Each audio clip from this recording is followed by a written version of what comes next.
Dan ideal itu memang ada di kekhulafaur rasyidin, ya. Khilafah ar-rasyidah itu Pak, ya. Khulafaur rasyidin, Abu Bakar, Umar, Utsman, Ali, Hasan. Nah, cuma dari Utsman ke Ali ini rusuh. Sahabat saling bunuh membunuh. Ya. Makanya Utsman itu dibunuh oleh umat Islam sendiri, Ali juga dibunuh oleh umat Islam sendiri. Yang kita pernah bahas, mereka adalah kelompok sempalan namanya Khawarij yang menghalalkan darah kaum muslimin atau darah pemimpin umat Islam. Memang hati-hati para jemaah, ya. Bahaya apalagi pemimpin, ya. Calon pemimpin aja ya ada yang iseng, Pak, ya. Lagi live TikTok salah satu capres ya ada yang iseng. Nembak nembak ini hukumannya berapa tahun gitu, Pak, ya, ya. Iseng dia itu. Tapi diusut. Karena memang berbahaya apalagi musim-musim kampanye politik seperti ini, ya. Makanya ada salah satu capres ketika dipeluk pendukungnya dia nggak ada masalah, ada salah satu capres yang preventif. Pendukungnya mau meluk, coba ditahan sama dia dan pengawal-pengawalnya. Karena memang serba tidak menentu, ya. Tapi ada salah satu capres akhirnya kena juga dia karena apa ya dekat dengan rakyat akhirnya kena kampleng lah gitu Pak ya. Ada yang digigit juga telinganya atau apanya gitu Pak ya, karena saking saking dekatnya itu. Intinya kepemimpinan itu memang penuh resiko kalau memang ada yang mau memberontak. Karena kita kan tidak tahu Pak ya, semua kita anggap semua orang baik, tapi ternyata orang yang baik itu menyalahgunakan kebaikan kita. Baik, nah jadi ketika di Hasan para jamaah, ketika rusuh antara Utsman, masa-masa Utsman ke Ali, sampai Ali dibunuh juga, kepemimpinan itu turunnya ke Hasan, Pak. Jadi saat itu bulan Ramadan 40 Hijriah, Hasan anaknya Ali ini menggantikan kepemimpinan umat Islam. Ya. Cuma, nah ini menarik. Ternyata Hasan itu menjabat hanya 6 bulan. Dia mundur para jamaah. Ya. Dia nggak mau lama-lama gitu. Dia mundur. Kenapa cuma 6 bulan? Memerhatikan kondisi umat Islam dan mengedepankan kemaslahatan orang banyak. Kan masih masa-masa rusuh. Lah masa-masa rusuh itu Ali sama Muawiyah gitu. Ali sama Muawiyah. Nah, begitu Ali dibunuh, Hasan yang menggantikan. Hasan cucu Nabi kemudian legowo. Supaya apa? Kekuasaannya itu dikasihkan kepada Muawiyah. Nah, ya. Dikasih gitu. Makanya tahun 40 Hijriah ini disebut sebagai Amul Jamaah, tahun persatuan umat Islam yang di masa Utsman, di masa Ali itu saling bunuh-membunuh. Padahal sesama sahabat. Hasan dengan legowo dikasihkanlah kekuasaannya itu kepada Muawiyah. Nah, ya. Legowo. Lah kenapa? Nah, yang pertama ternyata ada hadis Nabi yang menjelaskan masa kekhalifahan itu 30 tahun. Jadi masa kekhilafahan itu cuma 30 tahun. Kalau Hasan menjabat 6 bulan, ini pas. Karena dari Abu Bakar, Umar, Utsman, Ali 29 tahun 6 bulan. Kalau Hasan cuma menjabat 6 bulan, maka genaplah kekhilafahan Rasyidah 30 tahun.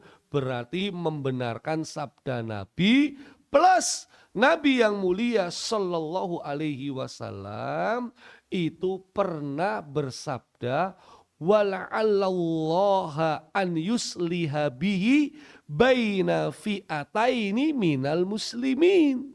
Ya. Rasulullah SAW ya itu pernah bersabda khusus kepada Hasan, semoga dari kepemimpinannya Hasan, dari kebijakannya Hasan, dari keputusannya Hasan bin Ali, itu Allah damaikan dua kelompok dari kalangan kaum muslimin. Maka Hasan punya peran besar mendamaikan umat Islam, para jamaah.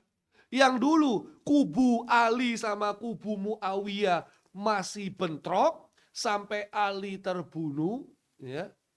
Kemudian yang menggantikan Hasan tentu dari kubu Muawiyah ini juga tetap tidak ridho. Makanya Hasan mempertimbangkan kemaslahatan dan mengutamakan persatuan dan membenarkan sabda Nabi hingga akhirnya Hasan menyerahkan begitu saja kekuasaannya kepada Muawiyah. Jadi para jamaah, Hasan yang bersedia menanggalkan kekuasaan itu adalah kemuliaan. Bukan karena ia merasa lebih hina, dia merasa rendah atau minder, tidak. Tapi karena dia berharap ridho Allah, menjaga agar darah umat Islam tidak kembali tertumpah. Jadi dia lebih mengutamakan umat, lebih mengutamakan rakyat, lebih mengutamakan kemaslahatan kaum muslimin di atas kepentingan pribadi. Gitu Pak. Ya. Jadi bukannya mengutamakan kepentingan pribadi ya daripada rakyat, bukan ya. Bukannya yang penting bisnis saya lancar, dah bukan Pak. Walaupun rakyat itu pontang-panting, bukan. Tapi adalah rakyat didulukan, umat didulukan, walaupun saya nggak berkuasa. Itu Hasan, para jamaah ya. Akhirnya penyerahan kekuasaan ini menjadi bukti pentingnya perdamaian supaya umat Islam tidak berperang dan darahnya tidak tertumpah. Akhirnya para jamaah terbukti setelah peristiwa tersebut nggak ada gejolak, hampir nggak ada gejolak, sehingga umat Islam fokus apa agenda berikutnya. Islam harus disebarkan ke seluruh penjuru muka bumi. Itu fokusnya. Dan peristiwa ini menjadi dalil bolehnya memilih yang mafdul, tidak utama, dan mengabaikan yang afdol, lebih utama. Karena kalau Hasan sama Muawiyah ya jauh. Hasan masih cucu Nabi, Muawiyah bukan. Tapi karena tadi melihat kondisi, menjaga keutuhan, membenarkan sabda Nabi, maka umat Islam membiarkan Muawiyah yang memimpin daripada Hasan. Apalagi Hasan yang menyerahkan kekuasaan. Ya, jadi mundurnya Hasan menjadi dalil para jamaah. Boleh seseorang itu melepaskan jabatan jika melihat ada kemaslahatan. Ini nggak tahu Pak, lagi isu-isu. Katanya ada beberapa menteri yang mau mundur. Ini isu ya. Nggak tahu benar apa enggak. Kita tunggu aja Pak, namanya musim politik ya. Jadi mundur dari jabatan bukan aib jika memang itu yang terbaik. Sebaliknya tidak terpuji. Ada seorang pemimpin yang nyata-nyata jauh dari prestasi, tetap memaksakan diri, tak mau turun, malah mau mencalonkan lagi. Padahal minim prestasi. Nah, itu. Oke, itulah kenapa Daulah Umayyah atau ya bahasa yang benar tuh Daulah Umayyah. Nah, itu dari mana? Dari kepemimpinannya Muawiyah. Jadi kenapa dia disebut Daulah Umayyah? Karena pemimpin pertamanya namanya Muawiyah. Ya. Muawiyah bin Abi Sufyan. Kita awali dulu dari ayat Allah Ali Imran 140. Allah Subhanahu wa taala nyatakan, A'udzubillahi minasyaitonirrajim wa tilkal ayyamu nudawiluha bainan nas. Masa-masa kejayaan, masa-masa kehancuran dipergilirkan di antara manusia supaya diambil pelajaran, dikasih kekuasaan, dikasih kemenangan, dikasih kejayaan, dikasih juga keruntuhan, dikasih juga kejatuhan, dikasih juga kehancuran, supaya jadi pelajaran. Nah, mohon maaf, kita akan bahas sedikit aja kebangkitannya, kita lebih banyak keruntuhannya dalam 30 menit ke depan para jemaah. Karena waktu saya kurang 30 menit. Nah, baik. Kita coba lihat dulu kepemimpinannya Umayyah itu pemimpinnya cuma 14, Pak. Cuma 14. Kekuasaannya dari 661 Masehi sampai pemimpin yang terakhir namanya Marwan 750 Masehi. Berarti kekhilafahan Umayyah kurang lebih mereka berhasil memimpin umat Islam 100 tahun. 100 tahun. Tentu ini termasuk kekhilafahan yang sangat singkat, Pak ya. Sangat singkat karena dibandingkan Abbasiyah, dibandingkan Utsmaniyah, Utsmaniyah aja 600 tahun. Ya. Abbasiyah yang cukup lama, makanya perkembangan kemajuan itu banyak di zamannya Abbasiyah. Nah, Abbasiyah nanti setelah Umayyah. Nah, kapan-kapan Pak kita bahas tahun depan ya, Januari. Januari kan waktunya bahas sejarah. Nah, Muawiyah 661 Masehi menjabat, Marwan terakhir 750 Masehi. Ya. Kenapa kemudian berganti jadi Abbasiyah? Karena yang Umayyah ini masih ada hubungan keluarga. Jadi semua pemimpinnya ini masih ada garis darah keturunan. Masih ada hubungan keluarga. Tepatnya bapak sama anak sama cucu sama cicit. Nah sekitar itu aja Pak. Makanya kenapa disebut kekhilafahan Umayyah. Karena pemimpin-pemimpinnya ini masih ada hubungan keluarga secara turun-temurun, secara generasi nyambung ke generasi selanjutnya. Inilah sistem monarki yang kita kenal zaman sekarang atau dinasti politik gitu. Itu kalau zaman sekarang kita kenalnya itu. Ya. Nah, baik. Karena begitu Abbasiyah itu dari keluarga lain. Kan setelah Marwan bin Muhammad ini terbunuh Pak ya, terbunuh ya, bukan wafat, terbunuh. Nah, yang bunuh itu akhirnya dirikan kepemimpinan baru. Namanya Abbasiyah karena pemimpin pertamanya Abul Abbas As-Saffah. Ya, Abul Abbas As-Saffah. Makanya dia disebut Daulah Abbasiyah atau Khilafah Abbasiyah. Soalnya pemimpin pertamanya namanya Abbas. Ya. Kalau Muawiyah jadinya Daulah Umayyah gitu Pak. Ya. Kalau Carlos, Carlosiyah. Ya. Kalau Soekarno, Soekarno iya. Ya.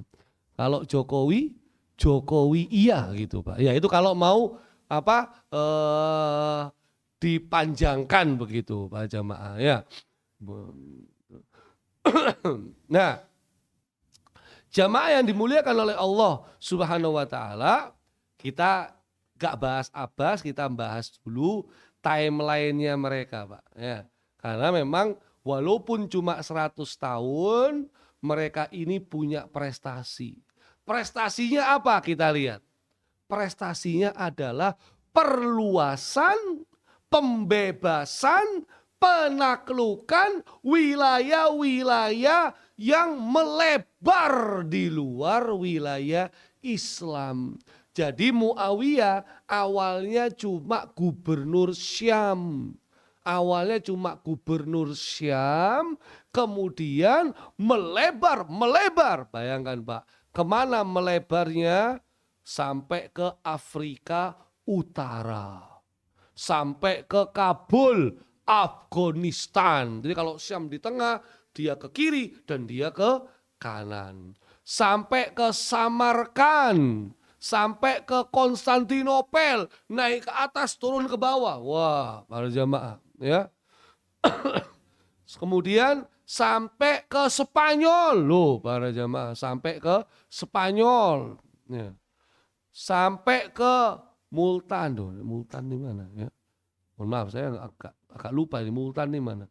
Pokoknya dia wilayah-wilayah Eropa. Sampai ke Konstantinopel, tapi ini nggak bisa Pak. Konstantinopel kan nanti pembebasnya itu nanti ratusan tahun kemudian Pak. Ya. Tapi udah diserang sejak awal. Kemudian sampai di ini udah kalah ini Pak ya. Udah kalah. Nah, tapi intinya kehebatan mereka para jamaah itu kurang lebih kalau kita lihat ya, mereka berhasil ini, Pak. Mereka berhasil ya membawa dakwah Islam sampai ke India, sampai ke Cina, gerbang-gerbang Asia, pintu-pintu Afrika, bahkan sampai ke Prancis. Ya, sampai ke kota-kota di Prancis, cuma belum sampai Paris. Pak. Jadi Afrika, Eropa, Asia, mereka meluaskan semua wilayah itu menjadi wilayah pembebasan Islam. Wah, luas sekali Pak. Luas sekali para jemaah. Awalnya Mekah Madinah, kemudian naik ke Syam, kemudian melebar ke kanan, melebar ke kiri, melebar ke atas, turun ke bawah. Makanya Daulah Umayyah ini jasanya yang sangat besar adalah mereka berhasil melebarkan dakwah Islam. Padahal waktu itu di zaman sahabat belum sampai. Tapi di zamannya Umayyah ternyata baru sampai. Tapi menurut analisa yang mau kita bahas para jamaah ya, ini menarik. Dr. Abdul Halim Uwais itu memberikan catatan ya. Ini orangnya Pak. Ya, nih, dari Mesir. Ini kitabnya yang mau kita bahas ya. Namanya Dirosah Lisyukut Salasina Daulah Islamiyah gitu, ya. Jadi sejarah keruntuhannya 30 kerajaan, kepemimpinan, kesultanan, kekhilafahan Islam itu Pak. Ya, ini orangnya. Tahu masih hidup apa enggak? Ini sepertinya masih hidup Pak. Bukunya enggak terlalu tebal ya, tipis-tipis aja. Nah, ini menarik. Ketika berbicara Umayyah, beliau mengatakan seperti ini. Mereka memang berhasil menaklukkan banyak negeri-negeri. Tapi mereka gagal menaklukkan hati-hati dan akal pikiran rakyatnya. Wah, ini kalimat dalam para jamaah. Karena kalau sekedar menaklukkan wilayah itu dengan Islam, tapi kalau wilayah itu merasa kepemimpinan Umayyah tidak berefek positif kepada masyarakat asalnya, ini menunjukkan masyarakat tersebut pasti tidak akan ridho dipimpin dan mereka akan melakukan segala sesuatu untuk merdeka sendiri gitu. Jadi walaupun luas sampai Afrika, luas sampai Eropa, luas sampai Asia, kalau tidak menaklukkan hati-hati dan akal pikiran rakyatnya, mereka pun akan mendapatkan pemberontakan. Makanya ini jadi ciri khas kekhilafahan yang paling sebentar. Kenapa? Soalnya umurnya cuma 100 tahun. Berarti kalau 100 tahun itu para jamaah, mungkin gak sampai 3 generasi. Bandingkan sama Abbasiyah, bandingkan sama Utsmaniyah 600 tahun, Pak. Berarti kan kalau 600 tahun mereka berhasil menjaga stabilitas, keamanan, ekonomi, politik di wilayah kekuasaannya kan gitu. Apalagi Andalus 800 tahun. Lah Abbasiyah kok cuma 100 tahun. Nah, ini yang perlu kita kaji. Kenapa? Masalahnya apa gitu. Para jemaah. Cuma 4 Pak masalahnya. Yang paling utama menurut beliau dalam kitab ini. Cuma 4 aja. Tapi 4 ini kita jadi renungan bersama. Ya harusnya juga renungan para pemimpin. Cuman nggak tahu, para pemimpin mungkin jarang ngaji peradaban sejarah Islam, Pak. Ya, mungkin ya, jarang ngaji jadinya kurang bisa memahami. Insya Allah nanti dari Jamaah Al-Fajar akan memimpin bangsa dan umat ini ke depan, insya Allah para jamaah ya. Ya, kalau saya lihat wajah-wajahnya sudah generasi kolonial begitu para jamaah ya. Bukan generasi milenial dan generasi Z. Paling tidak kalau bukan kita, anak cucu kita para jamaah. Baik. Apa yang pertama Pak? 1 yang pertama Pak.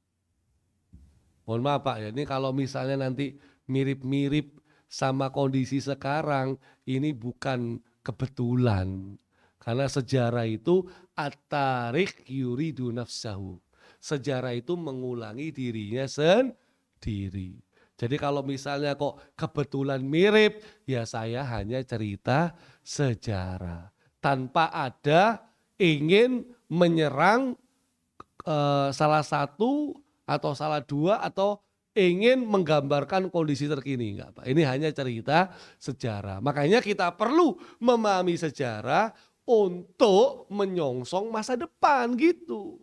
Mereka bisa runtuh, salahnya di mana? Kita jangan ulangi supaya kita nggak runtuh kan begitu. Mereka bisa bangkit, apa yang mereka lakukan kita ulangi supaya kita bisa bangkit kan gitu. Sejarah gitu fungsinya para jamaah. Ya. Maka beliau Dr. Abdul Halim Uwais itu memberikan satu kata, ucapannya sangat dalam juga, Pak. Kesalahan pertama Daulah Umayyah adalah 1. Karena, mohon maaf Pak, memutuskan mengangkat anaknya sendiri sebagai khalifah penerus beliau. Menghilangkan prinsip dalam Islam untuk mengangkat pemimpin, yaitu musyawarah. Dihilangkan sama Muawiyah, ternyata Muawiyah kepemimpinan bukan dimusyawarakan, tetapi kepemimpinan diwariskan. Jadi Muawiyah inilah para jamaah tokoh pertama. Muawiyah ini tokoh pertama dalam sejarah Islam yang mewariskan kekuasaan. Tokoh pertama, Pak. Nah ini masalahnya, begitu Muawiyah mewariskan kekuasaan, selanjutnya ikut-ikutan, Pak. Ya. Selanjutnya ikut-ikutan.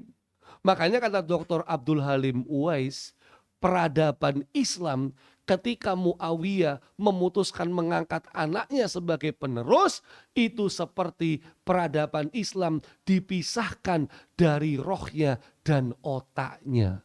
Karena menghilangkan kaidah musyawarah.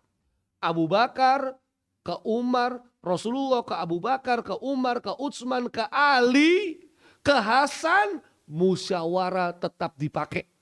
Walaupun yang di Utsman sama Ali itu bermasalah karena rusuh. Tapi prinsip musyawarah itu ada. Tapi begitu ke Hasan pun musyawarah. Hasan ke Muawiyah dikasihkan tok. Itu pun ada musyawarah. Tapi Muawiyah ke anaknya gak pakai musyawarah. Gak pakai musyawarah. Langsung diwariskan. Ini para jamaah, mohon maaf, akhirnya muncul tragedi dalam sejarah umat Islam.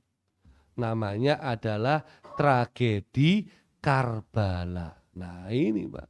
Ya. Apa tragedi Karbala? Tragedi Karbala, tragedi terbunuhnya cucu Nabi yang satunya. Kalau yang sebelumnya Hasan yang ngasih kekuasaan kepada Muawiyah, yang ini namanya Husain. Cucunya kan Hasan dan Husain.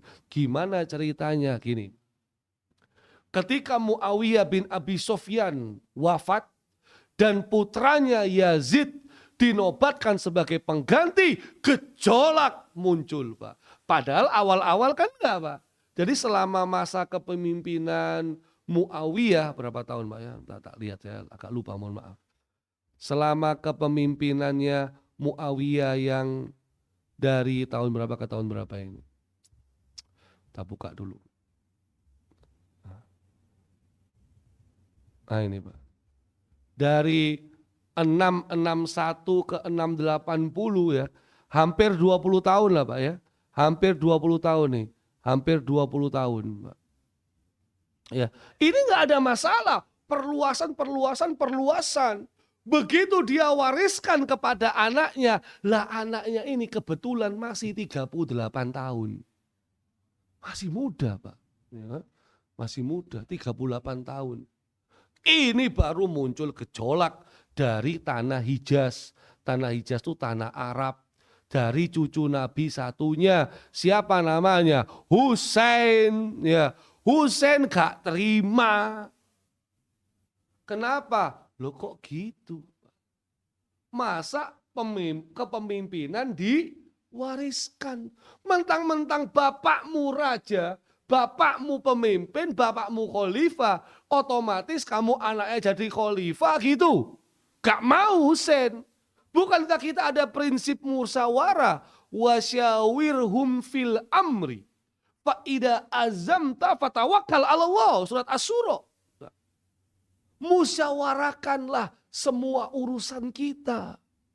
Kalau sudah musyawarah, sudah bertekad hasilnya, hasil musyawarahnya itu, maka kita tawakal kepada Allah.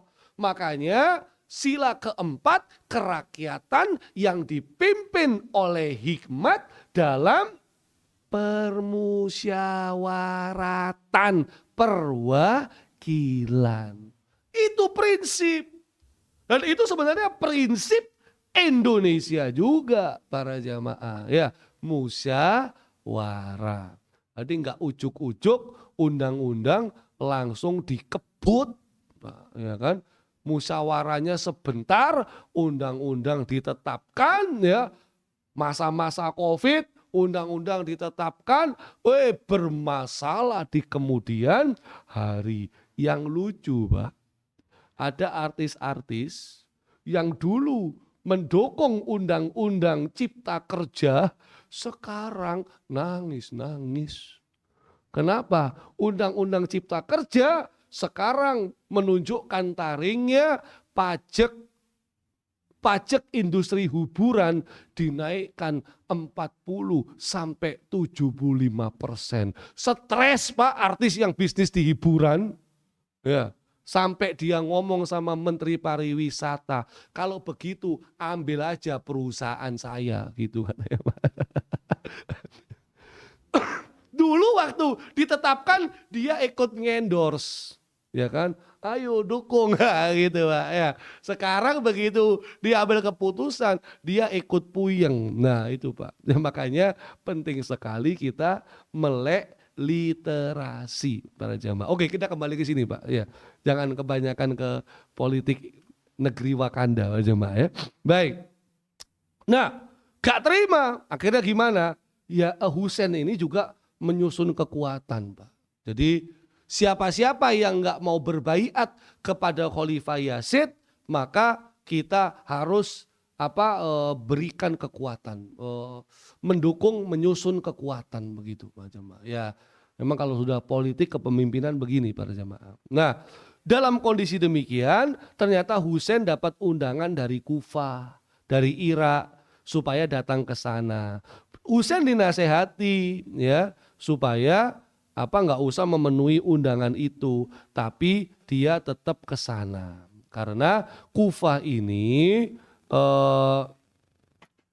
sebagian besar penduduknya itu berbaiat kepada Husain, nggak mau berbaiat kepada Yazid anaknya Muawiyah. Nah, karena Husain mau ke Kufah, Yazid mengirimkan Ubaidillah untuk mengambil alih Kufah, nah, dan memerintahkan untuk memerangi Husain, gitu Pak. Ya. Akhirnya Kufah dikuasai sama Ubaidillah dan Husain masih perjalanan ke Kufah. Jadi gini Pak, supaya tahu petanya ya. Yazid tuh di Syam tuh di Damaskus, di Syria, Kufah itu di Irak. Ya. Kalau Husain di Hijaz di Arab, jadi lebih dekat dari Damaskus ke Kufah daripada dari Mekah Hijaz ke Kufah karena lebih jauh. Arab ke Irak sama Suria ke Irak itu lebih dekat Suria ke Irak. Ya. Karena Suria, Iran, Irak, gitu Pak. Ya, kalau lihat petanya begitu. Nah, makanya Ubaidillah sampai duluan di sana, gitu. Nah, Ubaidillah bikin pasukan mencegat rombongannya Husain. Nah, di sisi lain pasukannya Husain yang berangkat ke Kufah pecah karena mendengar bahwasannya di wilayah Kufah udah dikuasai Ubaidillah begitu. Akhirnya pecah. Nah, sehingga sebagian dipersilakan oleh Husain kembali ke Mekah. Sebagian kecil ya meneruskan perjalanan. Jadi Husain sendirian Pak, sedikit pasukannya. Nah, rombongan kecil Husain bertemu dengan pasukan Al-Hur bin Yazid At-Tamimi. Negosiasi segala macam, akhirnya Ubaidillah yang ada di Kufah nerima informasi Husain bawa pasukan besar. Nah ini dia. Makanya Ubaidillah akhirnya ngirim pasukan lagi. Nah ketika kedua pasukan bertemu, kedua pasukan sempat membaur, bahkan sholat berjamaah, berimamkan Husain. Itu dia. Supaya ada negosiasi. Tapi Ubaidillah dihasut ya, supaya nambah pasukan. Akhirnya pasukannya Ubaidillah semakin banyak, pasukannya Husain udah terpecah kelompok kecil. Maka akhirnya pasukan ini yang awal mulanya damai, sempat sholat jamaah bersama karena perintah dari Ubaidillah, sehingga pasukan Husain ini ditawur. Ya, gak seimbang sampai cucu Rasulullah ini syahid di Karbala. Karbala itu wilayah dekat Irak. Ya.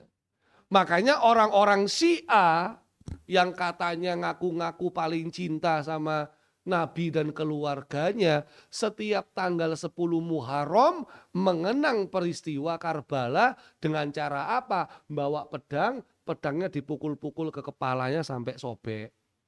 Atau bawa eh, apa apa ini Pak ya? Pokoknya ada talinya, ada bolanya ya, tapi ada berduri tajam dipukul-pukulkan ke punggungnya. Kata mereka, kenapa? Kami mengenang kematiannya cucu Nabi. Loh, kan itu menyakiti diri sendiri, melukai diri sendiri, kan gak boleh. Itulah namanya cinta.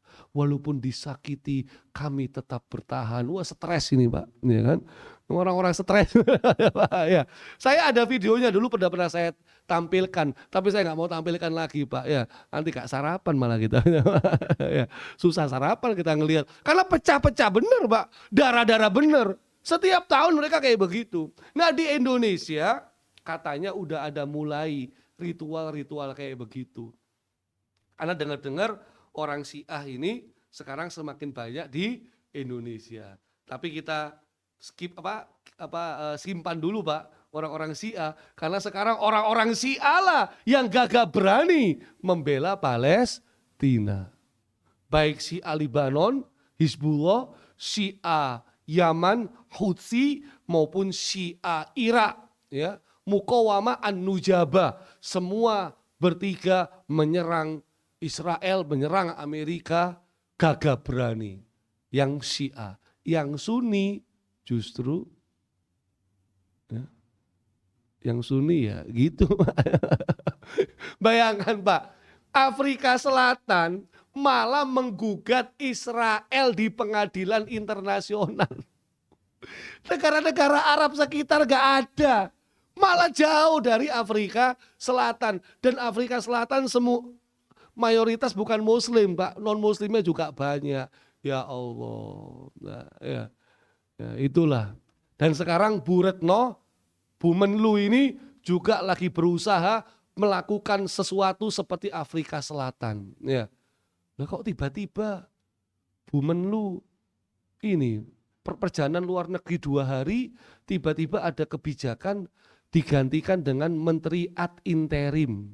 Jadi Menkominfo yang baru menjabat itu plus dapat jabatan Menteri Luar Negeri juga loh. Kok lucu Pak? Saya juga bingung ya. Jadi Menteri Luar Negeri ke luar negeri 2 hari, di Indonesia diangkat Menkominfo menjadi Menteri Luar Negeri ad interim juga gitu Pak. Karena perjalanan 2 hari loh. Sebelum-sebelumnya Bu Menteri itu berhari-hari, berminggu-minggu nggak diangkat pengganti sementara. Kok ini 2 hari kok diganti ya? Suka-suka para jamaah ya, suka-suka. Nah baik Pak, ini tragedi berdarah-darah Pak. Ya, oke itu yang pertama Pak. Waktunya kurang 5 menit. Ya Allah. Yang pertama para jamaah ya. 1 tok aja udah mau habis Pak. Yang kedua, saya kan janji ada 4 Pak ya.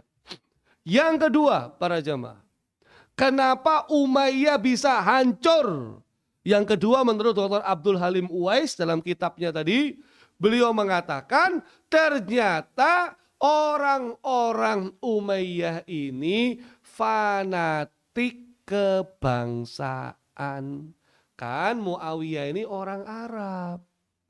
Makanya walaupun perluasan ke berbagai macam wilayah, pemimpin-pemimpinnya itu harus diisi dari orang Arab juga.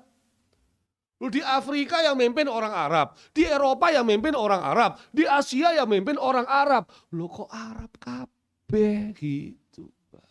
Ya. Maka karena fanatisme kesukuan, fanatisme kebangsaan, ini yang membuat muncul pertikaian. Gak adil dong, masa presiden mesti dari Jawa? Nah itu mungkin kata-katanya begitu Pak. Ya, itu dia. Masa mesti dari Jawa? Ini memang juga nggak baik Pak, terus terang. Ini juga nggak baik Pak. Emangnya Indonesia ini cuma Jawa doang? Wah, ya kan? Bayangin, apalagi Pak Menteri kita yang baru sembuh dari sakit, itu ada wacana mau menaikkan pajak motor kendaraan yang pakai bensin. Jadi habis sembuh sakit ada wacana pajak yang untuk kendaraan bermotor para jamaah kalau masih pakai bensin itu pajaknya mau dinaikin. Loh, buat apa? Buat subsidi kereta cepat katanya. Buat subsidi proyek-proyek yang masih berjalan. Loh itu kan proyek-proyeknya di Jawa. Lah pulau-pulau lain harus bayar pajak yang bertambah untuk subsidi Jawa. Wah, ini berbahaya, Pak. Terus terang, ya kan? Makanya kan harus ada keadilan, pemerataan, harusnya begitu sebenarnya. Ya, tapi ya nggak tahu lah, Pak. Ya, kan suka-suka macam. Makanya mari kita beralih ke kendaraan listrik, itu pesannya, mengurangi polusi udara para jamaah. Ya, apalagi Pertalite mau dihapus. Nah, itu Pak, ya. Bensinnya dinaikkan, dipaksa beli mobil atau motor listrik. Nah, itu Pak, supaya polusi udara bebas, dan itu beli listrik disubsidi, Pak. Ini yang kedua para jamaah, ya. Jadi yang kedua ini fanatisme kebangsaan. Ini ngeri, Pak. Ngeri sekali. Ya. Islam itu ketika tersebar ke seluruh penjuru muka bumi, nggak ada. Bukan berarti orang Arab lebih mulia daripada orang non-Arab, nggak ada. Yang paling mulia itu inna akromakum indallahi atqakum. Yang paling mulia itu yang paling bertakwa. Ya kan? Bukan karena kamu orang Arab berarti kamu lebih mulia, enggak. Bukan berarti kamu satu suku dengan Rasulullah berarti kamu lebih mulia, enggak. Gitu, Pak. Sampai sekarang di Indonesia pun ada fanatisme kayak begitu. Jangan mau Indonesia dipimpin sama orang Arab, kan begitu. Bayangkan coba, Pak, ya kan? Orang Arab tuh imigran, ya Allah, Pak, ya. Padahal orang-orang Arab ini kesini sejak abad ke-7 Hijriah. Mendakwakan Islam di sini, nikah sama pribumi, mereka menyatu dengan pribumi, mereka ikut berjuang melawan penjajah. Udah lama, Pak, orang Arab di sini. Nah, kita jangan terlalu fanatik sama Arab, Pak, ya kan? Bahaya itu para jamaah, ya. Kalau orang Arab gak ke sini para jamaah, kita gak masuk Islam, terus terang aja. Abad ke-7 sudah sampai sini, Pak. Kita sudah masuk Islam. Abad ke-7 lewat wasilah orang-orang Arab yang mendakwakan Islam ke Indonesia, ke Nusantara. Ya. Lihat aja pahlawan-pahlawan Arab itu para jamaah. Ya, saya bukan orang Arab, tapi kita tetap harus bijak lah. Orang Arab di Indonesia ini di Jawa udah bukan Arab lagi, Arjo, Arab Jowo. Ya, karena udah melebur para jamaah, ya. Itu nomor 2, kita habiskan para jamaah. Nomor 3, Pak, ternyata Pak masalah tambah, udah fanatik kebangsaan, nepotisme, ya Allah. Presiden bapaknya, wali kota anaknya, wali kota menantunya, hakim MK pamannya. Ini misal, Pak, ya kan? Misal tuh di negeri Wakanda kayak begitu, ya kan? Jadi yang jabat ini masih keluarga, masih famili, ya. Keluarga lain dibatasi. Fenomena orang dalam. Waduh, ini Pak. Ini cikal bakal kehancuran. Nepotisme. Ya. Karena kamu punya kekuatan orang dalam, karena yang menjabat masih saudaramu sendiri, maka bisa dengan mudahnya merubah-rubah konstitusi negara. Wah, misalnya gitu, Pak, ya kan? Merubah-rubah hukum, ya. Karena masih ada hubungan kekerabatan. Maka kamu bisa menjabat karena kamu bapakmu adalah pemimpin misalnya. Wah, ini nepotisme ini bahaya. Kalau kompeten nggak apa-apa, tapi ikuti standar yang berlaku, ikuti seleksi yang sudah ditetapkan. Jangan pakai jalur patas tol sampai ngerubah-ngerubah aturan, jangan, Pak. Ya. Jadi ikuti ketentuannya begitu. Ternyata Daulah Umayyah kena masalah nepotisme. Ini yang membuat mereka 100 tahun runtuh. Nah, ya, 100 tahun runtuh. Yang keempat, mohon maaf Pak, ada 5, tapi karena saya janji 4 aja terakhir nih Pak jamaah ya. Yang keempat para jamaah. Ternyata yang membuat Umayyah runtuh adalah pemimpinnya udah nggak lagi mikirin umat. Pemimpinnya nggak lagi mikirin rakyat. Sehingga di masa-masa Umayyah mereka banyak membangun semacam kastil atau semacam istana atau semacam tempat tinggal yang mewah di luar kota. Mereka menetap di sana jauh dari keramaian masyarakat. Yang membuat masyarakat marah karena suara aspirasi mereka nggak didengar pemerintah. Pemerintah hidup enak, hidup mewah, rakyatnya mau bersuara tidak dikasih suara. Nah, gitu. Ya, gitu. Ini yang membuat Daulah Umayyah kemudian jadi runtuh.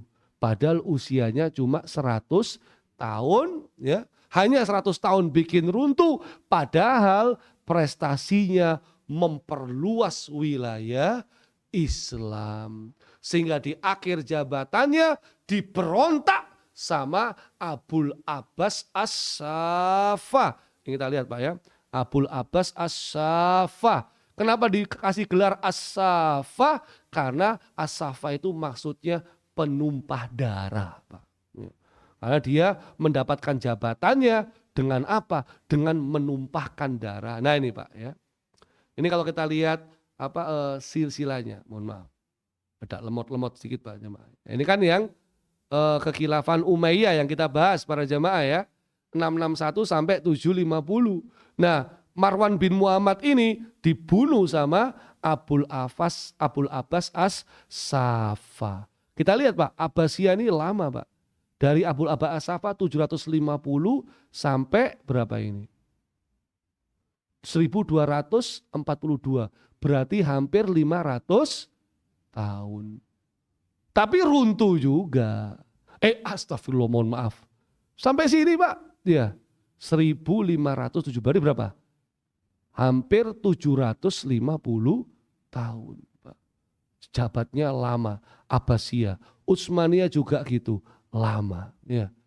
Nah ini kan jadi pelajaran kenapa kekuasaan yang begitu hebat kemudian bisa runtuh. Umayyah sudah kita pelajari, Abbasiyah nantikan episode-episode selanjutnya insya Allah. Hadanallahu wa iyyakum ajma'in. Wassallallahu ala nabiyyina Muhammadin wa ala alihi wasallam. Wa akhiru da'wana anil hamdulillahi rabbil alamin. Walafu minkum. Assalamualaikum warahmatullahi wabarakatuh.